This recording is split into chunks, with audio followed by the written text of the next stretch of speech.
It's not the book I'd recommend today because there's so many better ones today, but it was written by this dentist who had pancreatic cancer, which is the most vicious cancer of all. He was given 6 weeks to live, and this is 12 years later, and he's alive. And so he laid out what he did to cleanse his body, which sounded radical in those days, pancreatic enzymes. So I went to this woman, her name was Jenny. She was in her 40s. And I said, Jenny, I know you don't want to die.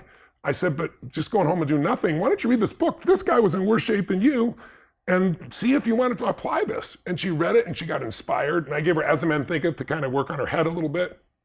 Anyway, long story short, within about 3 weeks, she had a tumor that was protruding in her shoulder and the one in her feminine organs.